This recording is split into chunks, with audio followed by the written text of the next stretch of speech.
As a little bit of housekeeping, want to make sure that everybody's able to get to the resource document that goes along with this.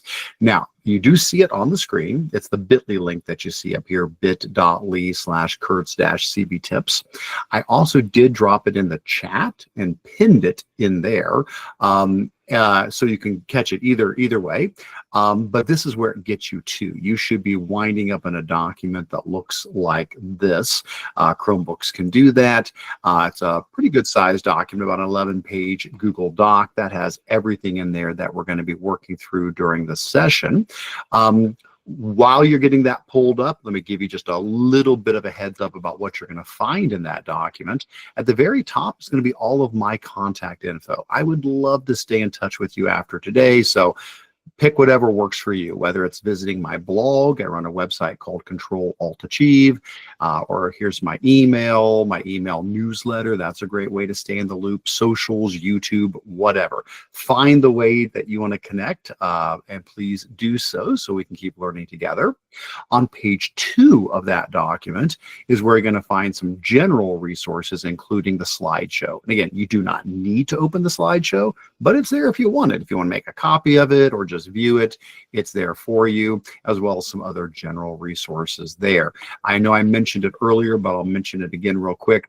Everything I share, I release under a Creative Commons license, which means you do not need to ask my permission. You can copy, modify, adapt, reuse any of these things.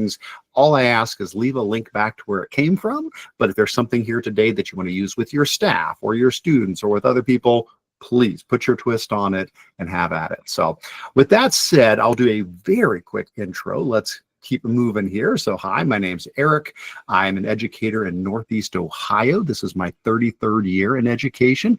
Been doing this a long time. I was a middle school math teacher and then moved into a role as a tech coach. And that's what I do. That's my day job at a regional service center here in Northeast Ohio. And then on the side, I travel all over the country, well, all over the world, actually, working with schools, conferences, organizations, providing training like we're doing here today, sometimes in person, sometimes virtual. Glad to be learning with you guys here today. Outside of all the ed techie things, I'm a proud grandpa. Always got to give a shout out to the grandkids and all of my hobbies and interests and things like that.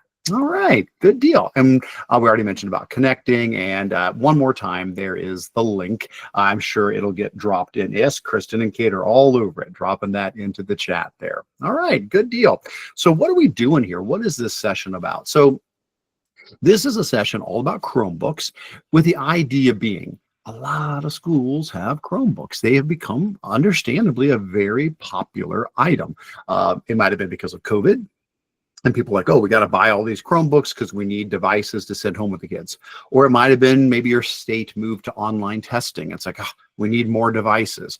And Chromebooks became a really good option for that. Whatever the case, they're incredibly popular in schools. The question is, do you know everything they can do? You know, was it like, oh, we bought these because we had this very specific need, but, you know, we never really explored all the stuff you can do with a Chromebook.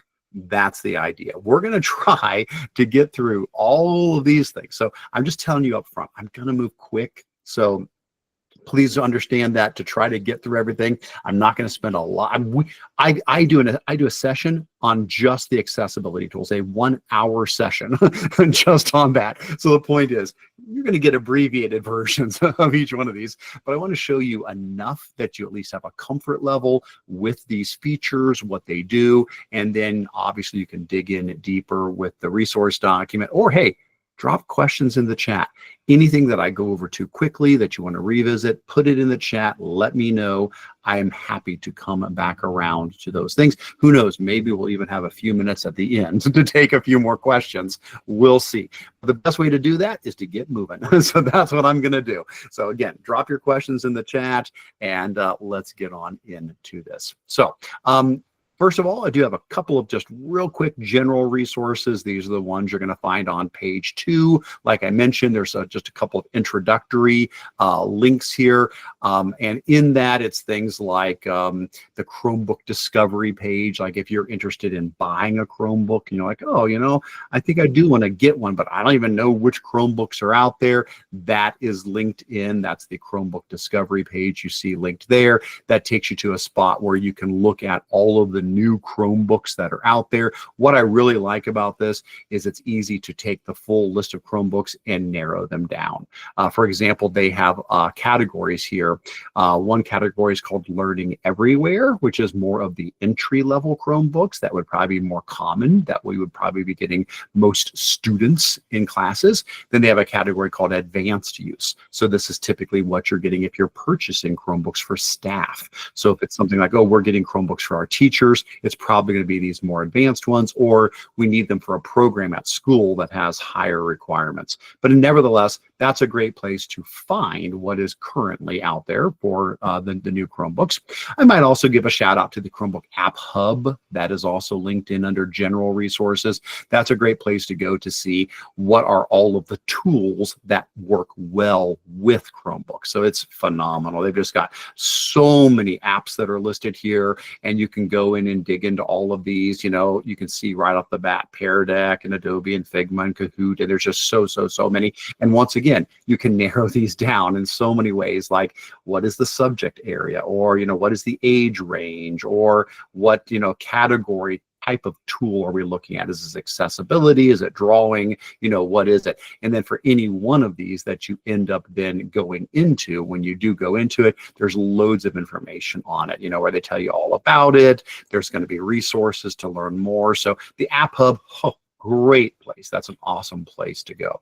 And then the last thing under general resources I'm going to mention is just a quick clarification on a new version of Chromebook that has been out for a little while now called Chromebook Plus. Just want to make sure there's a clarification on that. So I am presenting from a Chromebook Plus today, but 99% of the stuff I'm going to show you here works on any Chromebook.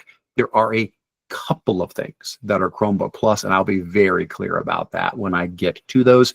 The point behind Chromebook Plus is basically it is Chromebooks where they have set a threshold, like it must meet these requirements, meaning it is a higher end Chromebook. So it's going to have a more powerful processor. It's going to have more memory, more storage, a better webcam, a much better display. So it's a higher end Chromebook. They will cost a little bit more, but not that much. They're really not bad, but there's a little bit more price there. But that I just wanted to be clear about. If you do want to learn more about Chromebook Plus, I do have a link to the website there, and then a blog post I did where I did a deep dive into the idea of, could a Chromebook be your primary computer, and how a Chromebook Plus could maybe be that. So that's all the general stuff. I just wanted to make sure you were aware of those helpful resources.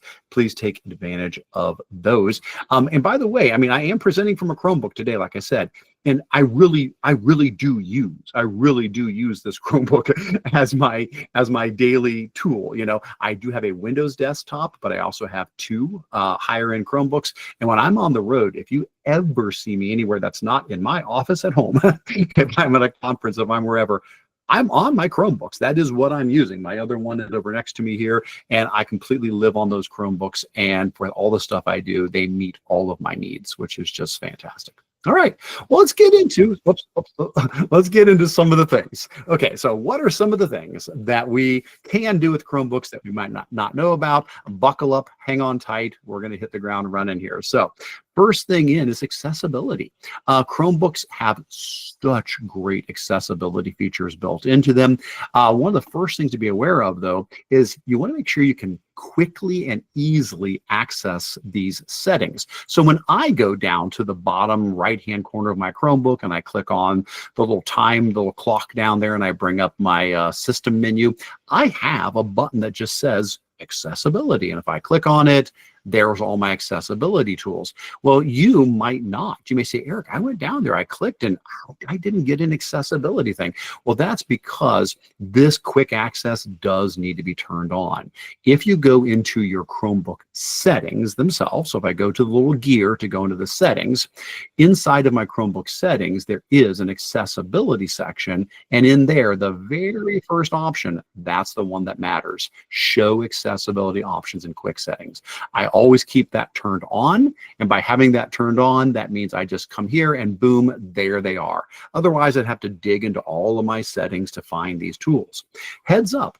You can turn this on for your users. If you are a person in your school district who manages your Chromebook fleet, you can go into the Google Admin Console, and that's one of the options. You can flip any of these switches. You can say, I want the accessibility options to show up in the quick settings for all of my users or all of my students or a certain grade level. And so I would encourage that actually. That way students don't have to hunt for these, to go ahead and turn that on inside of your admin console. So what can we do with these accessibility tools? Oh my gosh, so many things. Once you get it open, there's bunches to pick from. There's no way I can go through all of these, so I'm just going to highlight some of my favorites and I'll demonstrate a few of them. So some of the ones we're going to see in there is select to speak. This is basically going to read any text aloud to you. We were testing this out earlier. I couldn't get the audio to come through the Google Meet, so I won't be able to have you hear what I'm hearing on my end. But the idea is if a student was reading an article and they wanted to have it read aloud to them, either because they need some support with reading or it's going to just assist them as they are reading it, I can simply make sure my accessibility tools has select to speak turned on. Now I'll turn it off and back on just so you can see what that looks like. So if I come to accessibility, I would find select to speak, turn it on, and as soon as I do, boop, this teeny little speaker appears down in the bottom corner. I can now use this teeny speaker anytime I want. That is select to speak. It'll always be down there at the bottom of my screen.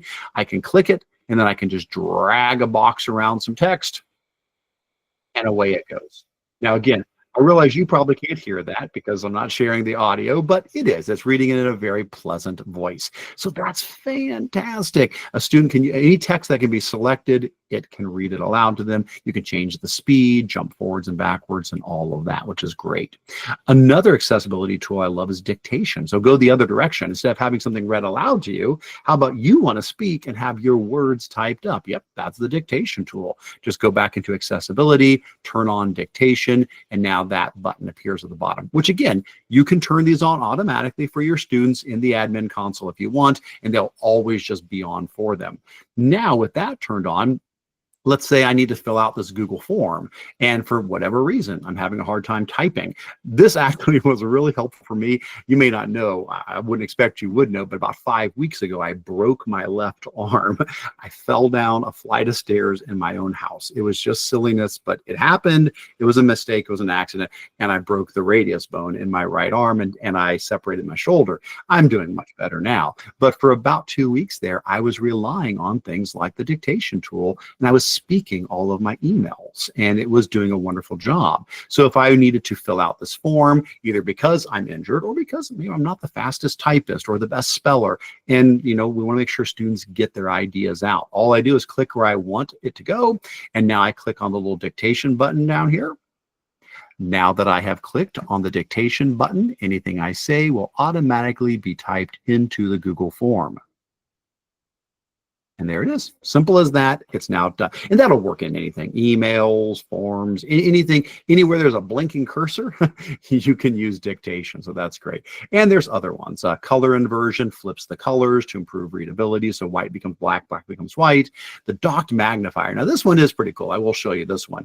It magnifies part of your screen.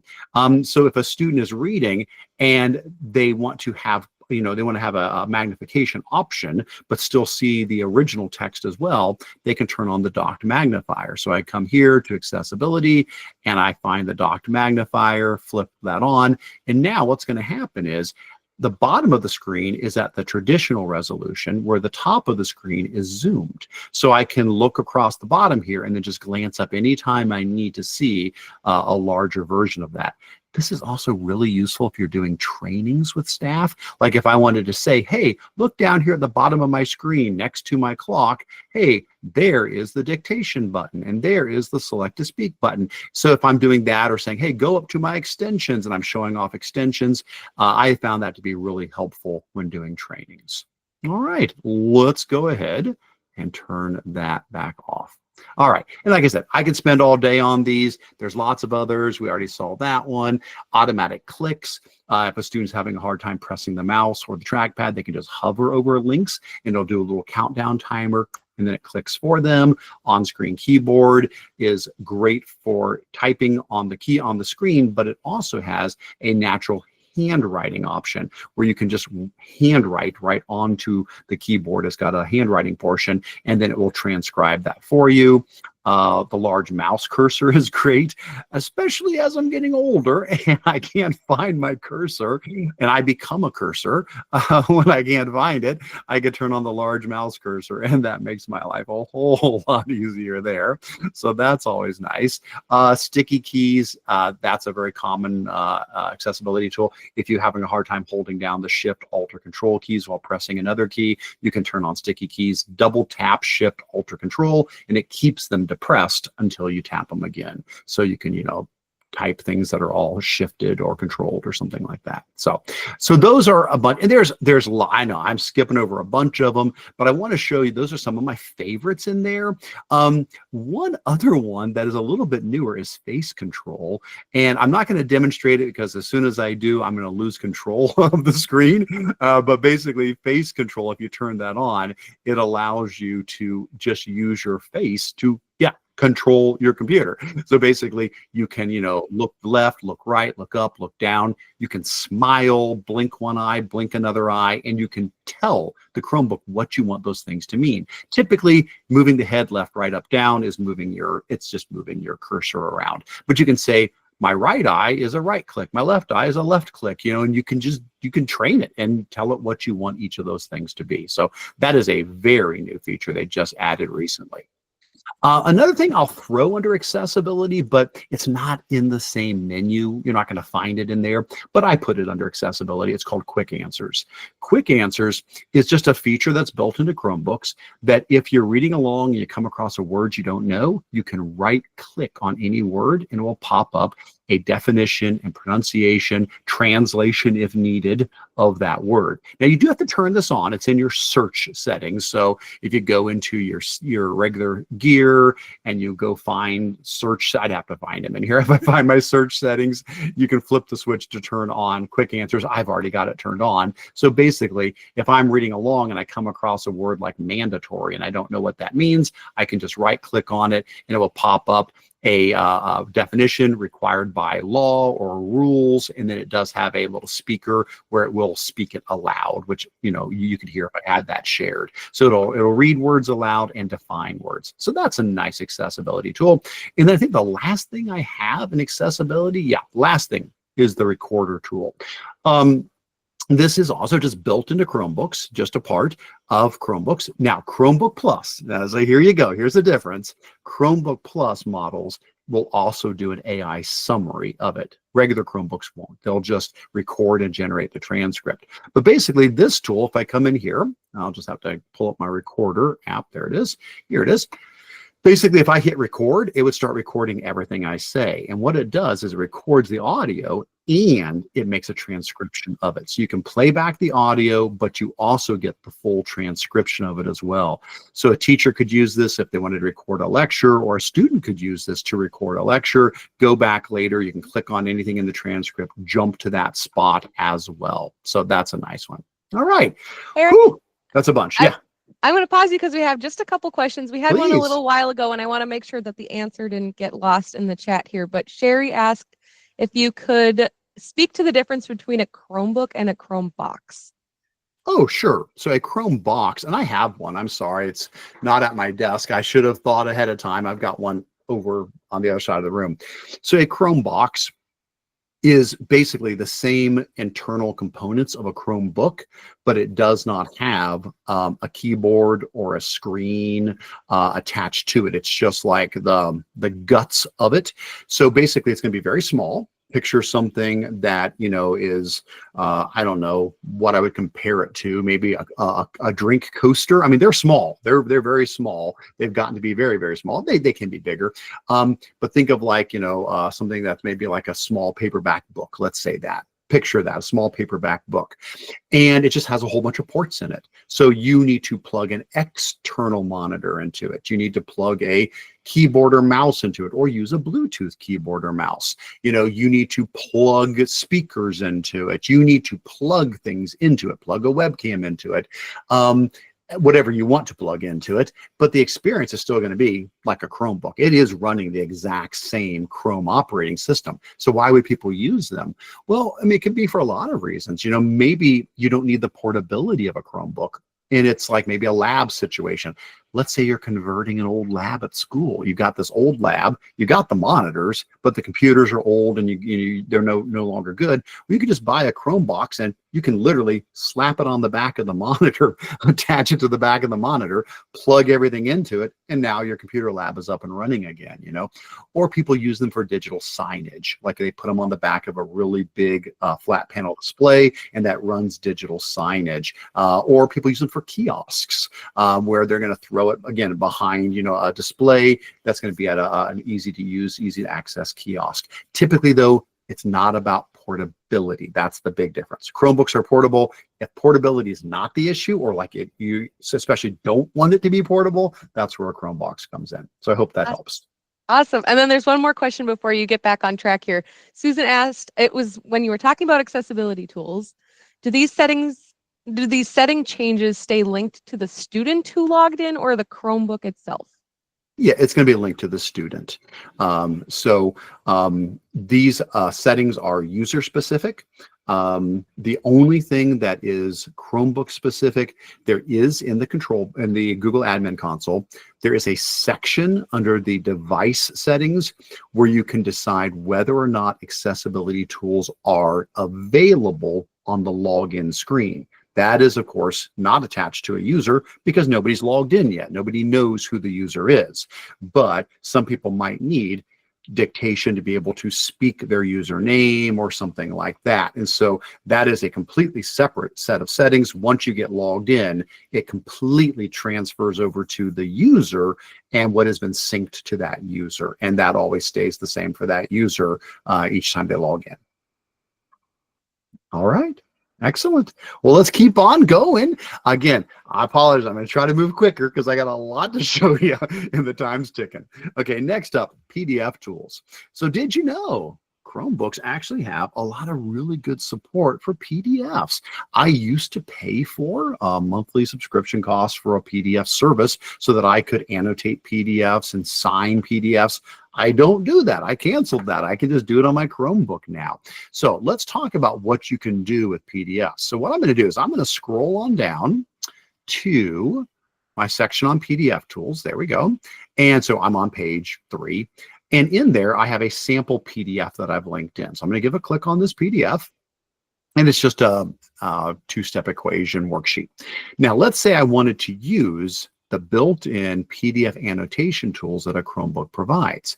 I do have to download the PDF to the actual Chromebook. I can't edit it really when I'm, you know, here online. But if I say I want to download this, if I come here and say, let's save this to my computer, and then I say I want to open it up from my computer, now I get all these little annotation buttons across the top. So save it locally, open it up, and now let's look at what we can do here. So first of all, I'm just going to zoom in so we can see this a little bit better. So one of the things I can do, we'll just go left to right. There's an add text button. I can click add text, and then I can just click in here and I can just start typing. So it allows you to type right onto your Chromebook with no problem at all. Then the next button next to that is the draw button. Now, again, I'm going to move things around here a little bit so we can see this a little bit better here. The draw button is like the little scribble icon there. If I click that, I get all these different tools like pen and highlighter, and then I have different thicknesses I can draw with and different colors. But let's say I was wanting to, solve this math problem. I'm just gonna use my little stylus here. Hopefully this will work properly. So now I can come in and say, okay, sure, yeah, we need to, add a 6 to both sides here, which cancels that out. X over 4 is left alone, equaling 1. Now I need to multiply both sides by 4. Yes, I was a math teacher. And X equals 4. There we go. And so I can just draw right on it. So you can annotate very easily on your PDF. And then I don't really have a spot for a signature on this one. It doesn't make that much sense, but when I do, because there's many times we do need to sign things, there's a signature button up here at the top. If I click on the signature button, I can create a new signature, or I already made one earlier. I can just say, let's place it. It drops it in, and you can move that signature wherever you need the signature to be as well. So really nice. Now, when I'm done, I can save those changes, or I can save a copy of them. I can do save as well. Then while we're still on this, notice down the left-hand side, I've got the ability to make some changes as well. So for each page of the PDF, there's a rotate option, and then there's a delete page option. And I can also just click a page and I can just drag it around. I can rearrange the order of pages. So I can rearrange them, I can delete them, I can rotate them. So really nice to be able to have all of those features just built into a Chromebook. You don't have to worry about getting a separate tool for that. So that's a nice bonus. Can you walk us back and show us how you got to that app again? Anthony was wondering what app that was that you were editing that PDF in, and then absolutely, you bet. So what it came down to was, you need to, like I said, first download the PDF to your local device. So however you get it to your local device, in this case, I'm just going to click the download button, and I'm just going to save this in my downloads folder. Now, once it's saved, all I did was open it. I did not launch a particular app. I literally just opened the PDF. Now, how I opened it, it's already gone now. I clicked on the little pop-up at the bottom that asked me if I wanted to open it. Let's say, I wasn't quick enough and I didn't, get it open. Well, where is it? It's in my Files menu, or my Files app. Now, I've got the Files app pinned to the bottom here. If you didn't, you could always go into your menu over here and just type Files, and you'll find it. There it is. And basically, once the Files app is open, I can go to my downloads, and there's the two-step equations things I just downloaded. I really did nothing but open it. So just like a double click, that's really it. So it opens in the system PDF viewer, and that PDF viewer also has all of the editing features built into it. But yes, the download is necessary because you're making changes to it. You're not editing something that's online. You're not, obviously you can't change a PDF that's on the internet. You have to have your own copy of it, and then all of this stuff is available. So I hope that makes sense. And then can you clarify, then do you have to resave it as a PDF? Well, I mean, that's what it's going to be. So any change that I make to it, so if I come in here, and I make any changes to this, I can either hit save to make it a PDF, or I can hit save as, and that is still going to be a PDF. It's not going to put it in another form. If I say save as, it all it's saying is, what name do you want to give it? Do you want to rename it? Not what format. Now, if you wanted to put it in a different format, yeah, we'd have to use something else. Like if you don't want it as a PDF, you could upload it to your Drive, convert it into a Google Doc. So Google Drive will convert PDFs into Google Docs. You could do that, or you could use one of the many online conversion tools out there to turn it into something else, like images or something like that. Hopefully that helps. Can I add something to that? Please. So I'm thinking, as a teacher, from the teacher end of things, if I might want my students to have a PDF with some student or a model on there, I could have the PDF, download it, annotate the notes. So I would want to resave the copy or save it. Then that could be put like in the Google Classroom or your Drive, and then your students can have your annotated copy, and then they add their work to it. So yes, Sure. every time you add annotations, it either has to be saved or saved as. It just matters like how many copies you want on your computer. It's a Right. very powerful tool. It's very easy for students. They're used to Yep. using these PDF editors, and Yeah. it's there. It's on their Chromebooks.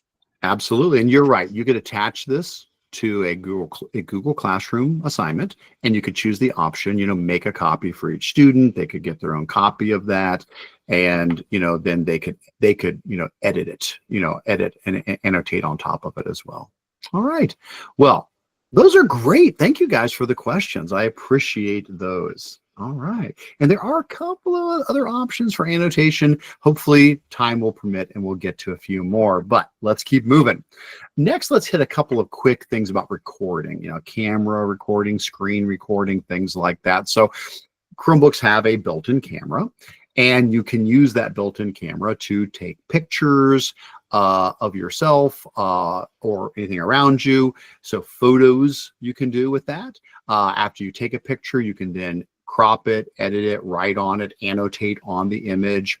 But you can also do videos and GIFs. You can record animated GIFs, you can record videos, and that same camera can also be used to scan files as well as scan QR codes in there as well. So I won't spend much time on it, but let me just real quick pull up the camera so you can at least just see that real fast. So there we go. So there's the camera.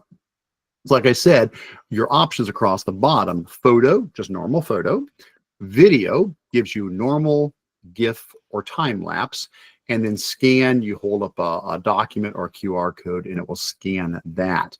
What I love about this is so many times we're thinking, oh, I want a good tool to record a video, but they all cost money. Like, oh, you can record for 5 minutes, but then that's it, or I want my students to practice giving a speech, or I want them to practice playing their instrument for band or singing their solo or explaining how they solved a problem. And I want to record, but all these things, they cut you off after so many minutes. Not with a Chromebook. This is just built in. Anybody can fire up the camera, go to video, hit record, and talk away, and it's going to save that. They can drop it in their drive, share it, no worries at all. Same thing with the GIF. There's a lot of tools you can purchase to make animated GIFs. I love that it's just built right into here, so I can do a quick recording of myself, giving a thumbs up or whatever, and then I can take that GIF and use it however I want. So love that. If we want to take it up a notch, what if we don't want to record just our faces and our voices? What if we also want to record what's on the screen? So yeah, Chromebooks have a built-in screen capture and recorder. So that will let me record my face if I want and my voice if I want, but also what's on the screen. So we're just upping the ante each time we go here. To get to this, there's a bunch of ways. You can go to your system menu and there's a little button there that says screen capture. So there's the screen capture button in my system menu. Or there is some keyboard shortcuts you can use: Shift, Control, Show Windows. But on most newer Chromebooks, there's a screen capture button. It just looks like, I think it's supposed to be a camera, like that's the lens. And I've got one right there in the middle of my keyboard at the top row. So that works as well. Now, once you've done that, you can decide, do you want to record the whole screen, part of the screen? Is it a picture? Is it a video? All that kind of stuff. So just to show you very quickly an idea, let's say I'm a student and I want to solve I want to record myself showing that I know how to solve a math problem. So let's say we've got 2x plus 3 equals 11, and that's the problem I want the student to show that they understand. And so rather than just putting an answer on paper, I want them to record themselves talking through, okay, what were the steps you used to actually solve this? And so all they have to do is come here, click on the screen capture, decide, is it an image or a video? Let's make it a video. Is it the whole screen? Is it a part of a screen? And also, where is it, where are we saving it? The little settings gear lets me decide, is my audio included? Well, yeah, let's turn on my microphone. I want to make sure it can hear me. Is my camera included? Doesn't have to be, but it can be. If I want to turn on my camera, I can, and where am I saving it? Is it to my downloads on this computer?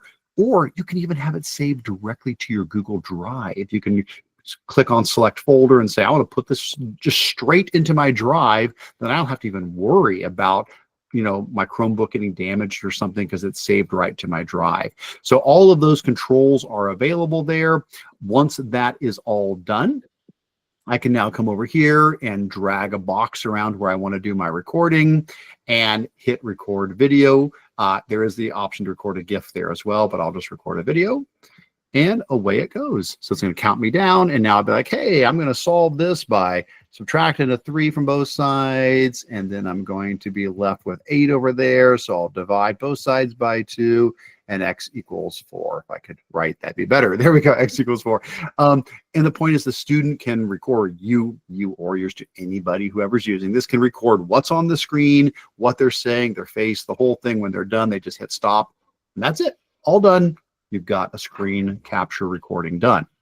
Now we can go a step further, because now Google also has screencast. So it does everything we've already seen. Yes, it records your screen. Yes, it records your webcam. Yes, it records your voice, but it also does these other things. It lets you annotate on the screen. So if I'm demonstrating a website, I can, draw arrows to point to things, or, hey, you need to click here. It generates a transcript of the recording. It gives the option for the listener to translate the transcript into any language they want. And it has editing options for you to easily skip over portions where you made a mistake or something like that.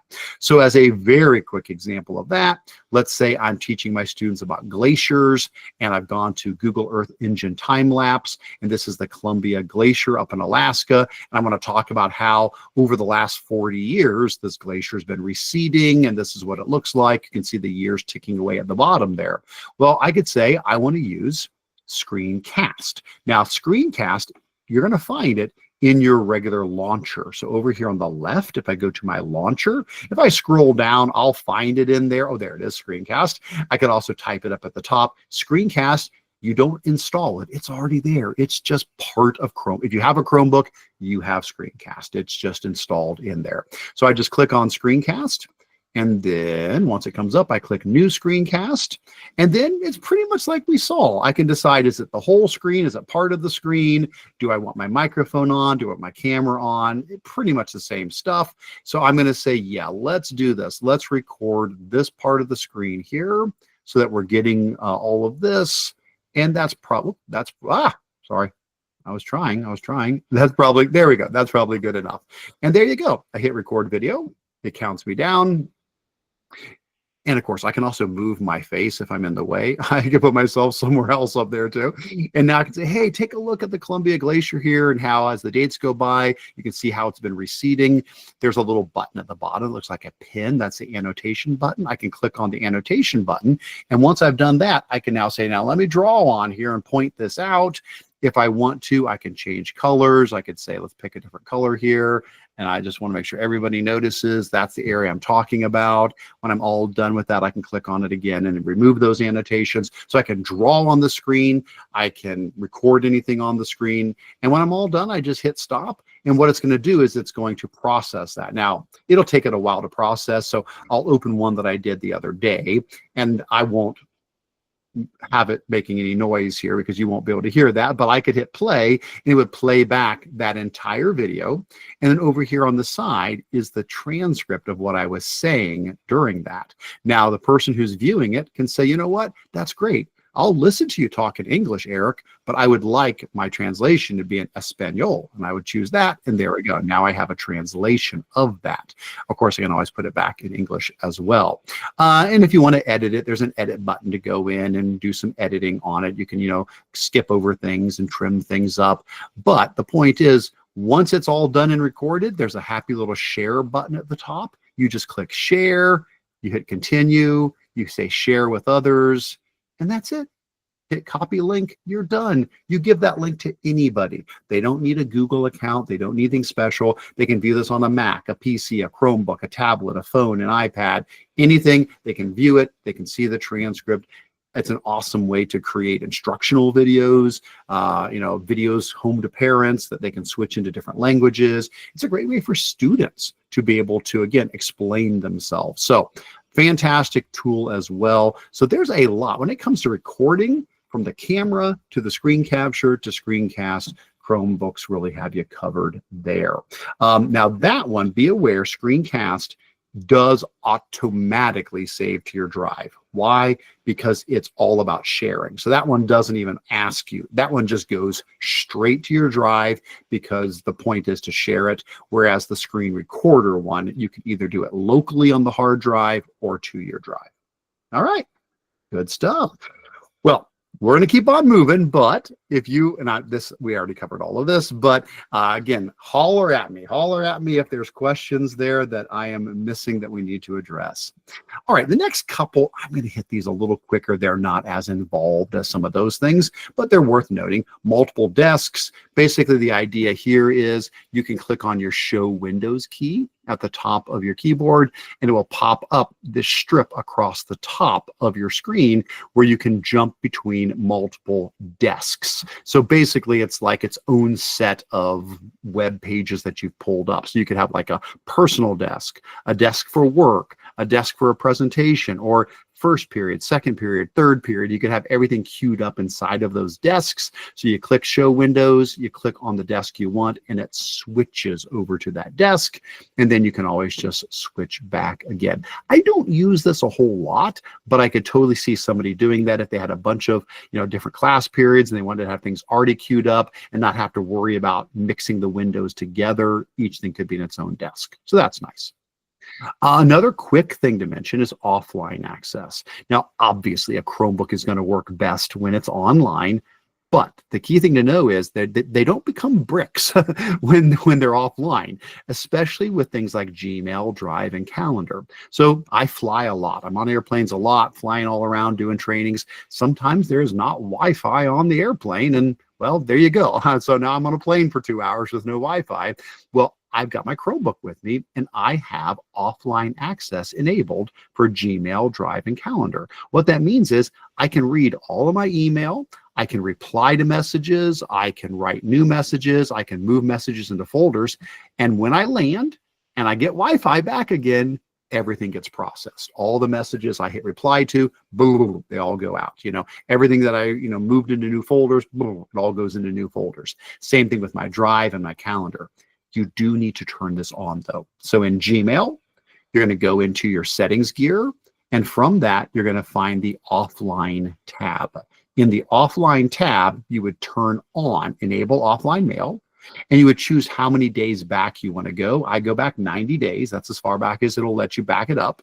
And then I choose whether or not I want to download attachments. I do that, but again, that takes up more space. But you set that up, and then boom, there you go. It'll keep a local copy of your Gmail and constantly refresh it when you are online. Same thing with Drive. Go into the settings, turn on the offline access, and same thing with Calendar. Go into settings and turn on offline calendar. So that can help as well. All right. Eric, can we Yeah. ask one question before we get too far? I think I know the Please. answer. Okay, so the multiple desk, I use those daily. Like they really help me so much. Otherwise, I'd have so many tabs. But someone said, can we share it? No, you cannot because those are profile specific. Right. It also in this one, I'm 99% certain for students. We don't necessarily want our students to have multiple desks. That can Well, be turned off in the admin console or yeah, no? that's a problem. So I Yeah. do not believe they can be turned off in the admin console. I could be wrong. Let me just put it this way. The last time I checked, they were not able to be turned off. It Okay. might have changed since then. But why would that come up? Exactly for the reason you're saying. Right. Students like to have multiple desks. And in one of the desks, they'll have things they're not supposed to be on, a game that they're playing, or, the ESPN website they're not supposed to be reading during class, or whatever it is. And so what they'll do is they'll quickly jump from that desk over to the one they're supposed to be on. And here's the real trick. I didn't even mention this, but you can actually use a 4-finger swipe.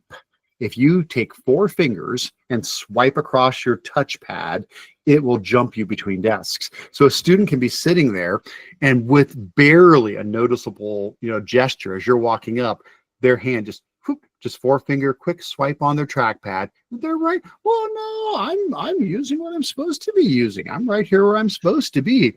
And so it is important that you at least, even if you don't use multiple desks, you need to know they exist. so you Right. I can was gonna monitor the say that's the class a little trick, bit better. is Yeah. you get your little fingers and go whoop and go back and go, And you "Oh, just, yeah, you just go down and look, go, hey, hold on, let me check something here. Or you look at click that the show window, Minecraft game. I like your house." That's what you click the can do. show windows button, and you'll see all of them there. So yeah. All right.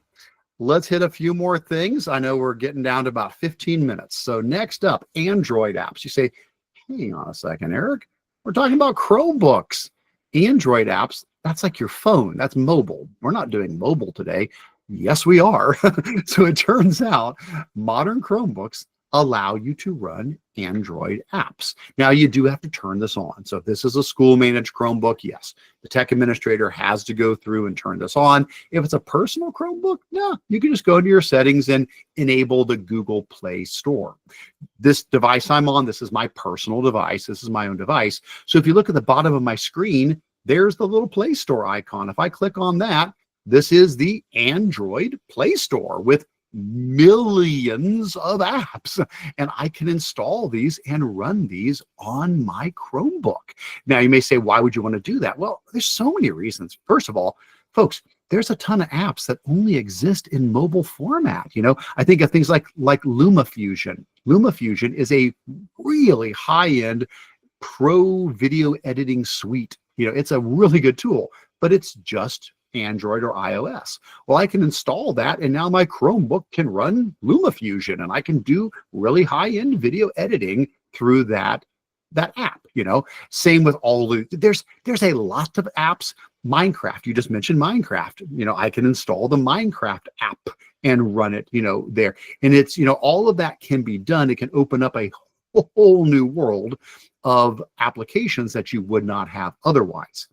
Now, there's one other reason, though, besides apps you couldn't get otherwise, and that is apps that have different versions or different features if you're using the mobile version. A really good example of this would be Google Classroom. So if I open up the regular Google Classroom in my web browser, it's fantastic, but I can also install the Android version, and it has more features in it. It does things that the web version doesn't do. It's like if I go to my launcher, you'll see I have two versions of Classroom. This is Classroom on my web page here. So if I open this up, it is the web version of Classroom. Whereas if I come back over here and I go to this one in Classroom, that's the mobile version. This is the Android version of Classroom here. And like I said, it has other features. For example, we talked about annotation earlier. I told you if we had time, we'd get back to it. Annotation, that's built into the Android version. So in Classroom, you can open up PDFs, but not just PDFs. You can annotate on top of docs. You can open up Google Documents, images, PDFs, and you can draw and write on them and highlight and do all of that stuff right from the Android version of Classroom. So you can do the handwritten grading and proofreading on a student's work, or they can draw diagrams and illustrate things or do math. It does other things as well. There's lots of cool features. One is the student selector. So this is just a small little feature. Whoops, wrong window. I got way too many windows here. There we go. If I go into the Classroom app and I go to my People tab, these are, again, just pretend students, not real students. If I go to my People tab in a class, I get this little button at the top that is the student selector button. I can click on that, and what does it do? It just randomly picks a student. That's it. It just randomly picks a student. You hit next, it randomly grabs another student. Hit next, it randomly grabs another student. And you can mark them absent if they weren't there. You can say call on them later, and that's it. And we can start over again. And so basically, it is just a quick random student picker. And again, there's lots of other tools as well. Like I said, the Google Docs app, the Android version of Google Docs also has annotation. So you can draw right on top of your document, which you could not do otherwise unless you were using the Android version. So be aware of that. Wow, guys. I mean, Android apps opens up a really big world for you there. All right. Next up, touchpad gestures. I'm not going to run through all of these. I've got a whole list of like everything that you can do with, you know, one finger, everything you do with 2-finger gestures, 3-finger gestures, 4-finger gestures. But what I want to show you is this. If you scroll down to the section in the agenda where I talk about this. So if you go all the way down to, oh boy, this is way down there. This is page 8. Under touchpad gestures, I list them all here. More importantly, on page 8, I put together a poster with all of these on there, and it's totally free, and you're absolutely welcome to use it. You can print this out, put it up in your classroom. There's a PDF version here. There's also a PNG image version, and there's a Google Slides version, which means you can edit that one. The Google Slides version, you can make changes to it. But basically, if I open up the PDF version, you'll see what it looks like. It is a touchpad tips thing where it shows you with 1, 2, 3, or 4 fingers what happens if you move back and forth, what happens if you tap, and what happens if you do other things with that. And you can just put this up anywhere, and it'll help students get the most out of their touchpads on the Chromebook. Again, the Slides version, you can edit that one if you want to make changes to it as well. All right, let's keep going. Keyboard shortcuts. Okay, again, we could go through tons of these. I'm just going to demonstrate a couple of my favorites. All of this, if you scroll down to keyboard shortcuts, you'll see I've got several of my favorites listed here. I'm going to show one of these in particular that if you don't know, you need to know, and that is the search button with the V key. Now, the search button, it's going to look different on different Chromebooks. Sometimes it literally looks like a magnifying glass. Sometimes it just looks like a circle over here. Sometimes they call it the everything key, the search key, the launcher key. But that key and the V is a special kind of paste. We're used to Control-C, copy, Control-V, paste. Sure, that still works. But Search V will paste up to the last 5 items that you've copied. Let me show you what I mean. So let's say I've got this document here with a whole bunch of things. Well, I can come here and I can say, okay, let me grab this sentence and let me copy it. I'm just going to go Control-C copy. So I just press Control-C. Then let's grab this bullet list, Control-C copy. Excellent. Let's grab this image, Control-C copy. Excellent. Let's grab this table, Control-C, and let's grab this sentence with emojis, Control-C. Okay, so I did 5 different Control-Cs. Now, normally, if I hit Control-V, Control-V only gives me the last thing that I copied, right? But what if I press Search-V? It gives me the last 5 things I copied. So I can put any of them in. Oh, I wanted, that bullet list. Oh, awesome. There it is, or, oh, no. I wanted that table. Oh, there it is, And so sometimes we're copying multiple things that we need to keep using over and over and over again. That is so nice to know that that is just built right in. So awesome keyboard shortcut. All right, couple last minute things. We're getting really close to the end. AI tools. So here, Hey, can I interfere real quick? please go ahead. Yes, please. If you knew me, Eric, I don't stay quiet long, so I'm sure it's right now. It's okay. One of my favorite shortcuts, y'all, is the caps lock feature. I know students, teachers, we all kind of fight with that. So can you just show that right quick? It typically blows people's minds. Yeah. So yeah, search and alt. So the search key and the alt key puts you into caps lock mode. So if I was typing away and I was, wanting to be in caps lock, I could do search alt. And now as I'm typing, everything is in capital letters there. And then, search alt again. Now it's back to lowercase. Now I could, of course, hold down my shift key that whole time. But since there's not a caps lock button on the Chromebook, alt and the search will get you there. Cool. Excellent. All right. Sarah had asked about installing apps from the Chrome Web Store or the Play Store. If you're asking about Android apps, that is the Play Store. Yes, that is the Play Store because Android comes from Google Play. Excellent. All right. Well, let's hit just a couple more things real quick. AI tools. Now, these are for Chromebook Plus models. I told you I would try to be really clear about this. There's a handful of things that are specific to Chromebook Plus, and this is one of them. Chromebook Plus models come with built-in Gemini built right into the device. So you can do several things like help me read. Anytime I'm on a website, I can just right click. If I'm reading this article and I want to learn more about it, I can just right click and choose help me read. I can hit summarize, or I can ask a question about the page. If I hit summarize, it's going to read the article for me and give me a quick summarization of it, but then I can still have a conversation to ask questions about it. Then there's help me write. Anytime I'm writing, I can right click and choose that, and I can ask it to generate content for me or help me revise what I've already written. So if I'm doing a blog post all about Chromebooks, I could say, you know what, I like this paragraph, but it's not quite what I was wanting to say. I could right click on it, and then here's the help me write. Let's rephrase it, proofread it, emojify it, shorten it, elaborate it, formalize it, or put it into the form of a poem or whatever. I can use that to get assistance when I'm writing. And then there's also the Magic Eraser. This is built into the Photos app on Chromebook Plus models, where any image you bring up in your Photos app, you can go in and you can select items, it will delete them, or you can select items and move them around on the screen. So it uses AI to resize, remove, move any images in your photos. And then the last thing, this is it. This is my final thing. Just a little coming soon, just a little preview of something. So Google announced this back at the BET conference. So that's the one they do in England back in January. We're hoping soon is very soon. We really hope this does get to, as they said, in the coming months. So hopefully it's coming very soon here.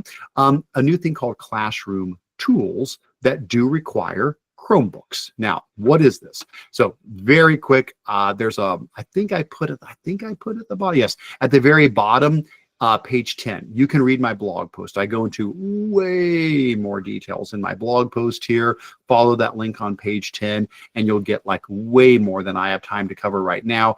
But basically, this is a new set of tools that can only be used with Chromebooks that are being managed. So managed Chromebooks. So you've got to, what you would have. I mean, that just means like a school Chromebook.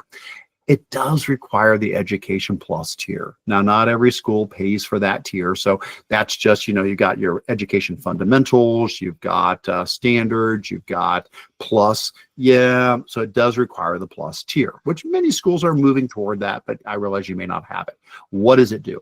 It does a bunch of things. It allows the teacher to manage the Chromebooks in the classroom in a number of ways. So, for example, it lets you push content out to the students. It lets you share your screen with the students. It lets you view your students' screens. It lets you turn on live captions and translations of what you're saying on your screen or on the student's screen. So this is a classroom management tool.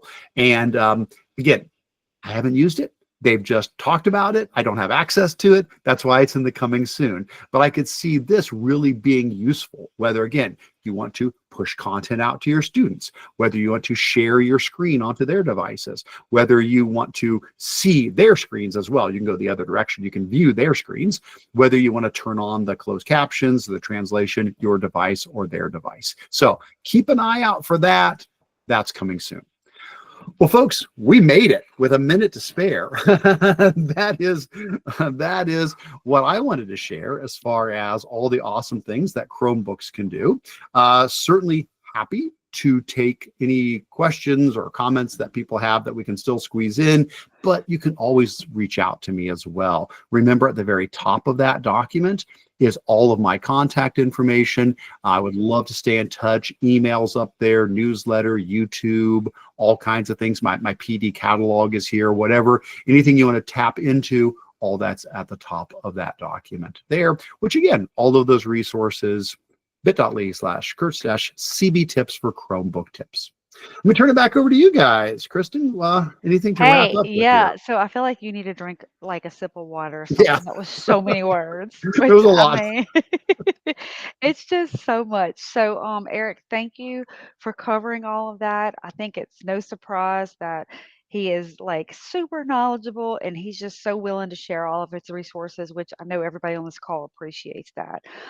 Just wanted to restate that, we at Trafera can help you with any kind of Chromebook questions you have. We have access to Eric if we need to. We can ask him questions, but our PD team would love to help support your district or have conversations with you if you have any questions about the devices or even Education Plus. I know we've seen that. And anyway, I know we're right at Yeah. 3:01, so And I wanted to chime in because if you haven't already, I posted the exit survey in the chat. It's pinned If you want the coffee Starbucks gift card, you're going to have to fill that out. So please, please, please take the time to grab that link, hop over there. It's just a couple questions to help us get to know you. And like Kristen said, we are absolutely happy and thrilled to help at Trafera, help you consider Chromebooks and go through some of your options and talk about how to make your student or help your students and teachers use it to the most.